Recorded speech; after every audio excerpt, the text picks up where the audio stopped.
নমস্কার বন্ধুরা, education culture YouTube চ্যানেলে তোমাদের স্বাগতম।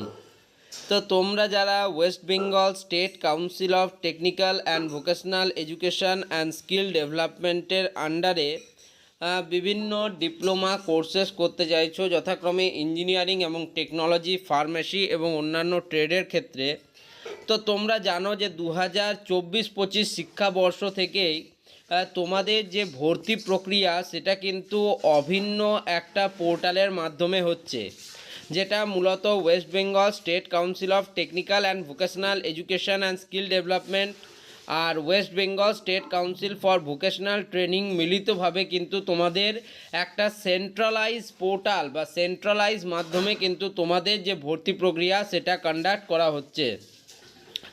তোমাদের এই যে অ্যাডমিশন প্রক্রিয়া হবে 2025 সালে, অর্থাৎ যেভাবে তোমাদের ভর্তি প্রক্রিয়া কন্ডাক্ট করা হবে তার জন্য যে অভিন্ন পোর্টালটি রয়েছে সেটি হচ্ছে scvtwb.in।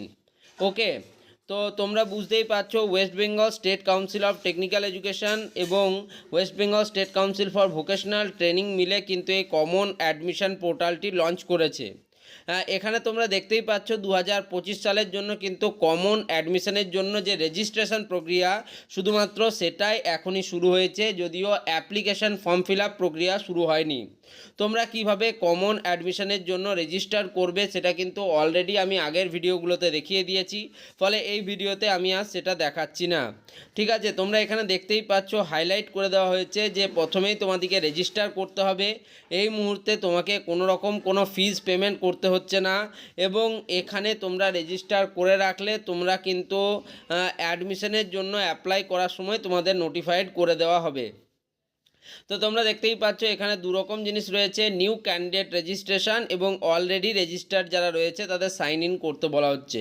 তোমরা যারা নতুন ক্যান্ডিডেট তারা এই রেজিস্ট্রেশন প্রক্রিয়ায় অংশগ্রহণ করবে নিউ ক্যান্ডিডেট রেজিস্ট্রেশন অপশনের মাধ্যমে, এবং যারা অলরেডি রেজিস্ট্রেশন করে নিয়েছো তারা সাইন ইন করে দেখে নিতে পারো কি আপডেট।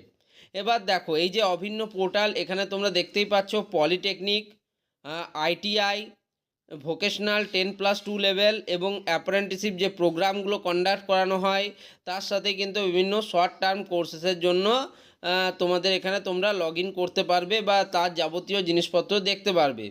এবার ধরো তোমরা পলিটেকনিকের ক্ষেত্রে অ্যাডমিশন নিতে চাও, সেক্ষেত্রে তোমরা পলিটেকনিকে জানো তোমরা জেক্সপোর থ্রুতে ডিপ্লোমার ফার্স্ট ইয়ারে অ্যাডমিশন নিতে পারো, এবং তোমরা ভোকলেটের থ্রুতে তোমরা কিন্তু পলিটেকনিকের সেকেন্ড ইয়ারে অ্যাডমিশন নিতে পারো। তোমরা জানো পলিটেকনিকের ফার্স্ট ইয়ারে অ্যাডমিশনের ক্ষেত্রে তোমাদের কিন্তু মাধ্যমিক এক্সামিনেশনে পাসড আউট হতে হবে, বা 2025 সালে তোমরা এক্সামিনেশন দিয়েছো তবে এখনও অবধি রেজাল্ট বেরোয়নি এমন ক্যান্ডিডেট হতে হবে। ওকে, তার মধ্যে অবশ্যই তোমাদের সায়েন্স বা ফিজিক্যাল সায়েন্স, ম্যাথস এবং ইংলিশ এই সাবজেক্টগুলো থাকা কম্পালসারি, যদিও সেকেন্ডারি এডুকেশনের ক্ষেত্রে এই সাবজেক্টগুলো থাকে। তবে ভোকলেট বা পলিটেকনিকের সেকেন্ড ইয়ারে অ্যাডমিশনের ক্ষেত্রে কিছু ক্রাইটেরিয়া আলাদা রয়েছে, যেমন তোমাকে higher secondary examination passed out হতে হবে, তার সাথে তোমার কিছু স্পেসিফিক সাবজেক্ট যেটা এখানে মেনশন করা হয়েছে সেই সাবজেক্টগুলো তোমাকে থাকতে হবে, বা 2 ইয়ার্সের কনসোলেটেড আইটিআই তোমাদের কিন্তু থাকতে হবে। তার সাথে যদি না থাকে সেটা তাহলে কিন্তু ভোকেশনাল 10+2 লেভেলের স্টুডেন্ট হতে হবে। ঠিক আছে, তুমি ধরো ক্লাস 12 আর্টস থেকে পাস করেছো বা কমার্স থেকে পাস করেছো, সেক্ষেত্রে ডাইরেক্টলি ডিপ্লোমার সেকেন্ড ইয়ারে তুমি কিন্তু অ্যাডমিশন নিতে পারবে না। এই জিনিসগুলো একটু বুঝে নাও। ওকে, এবার ধরো এই যে পলিটেকনিকের ফার্স্ট ইয়ার, এই পলিটেকনিকের ফার্স্ট ইয়ারে তুমি অ্যাডমিশন নিতে চাইছো, সেক্ষেত্রে তোমাদের এখানে দেখো 3টে অপশান দেওয়া আছে। একটা হচ্ছে গাইডলাইন, একটা হচ্ছে ব্রোচিউর, আর একটা হচ্ছে এফএকিউ অর্থাৎ ফ্রিকোয়েন্টলি আস্কড কোশ্চেন।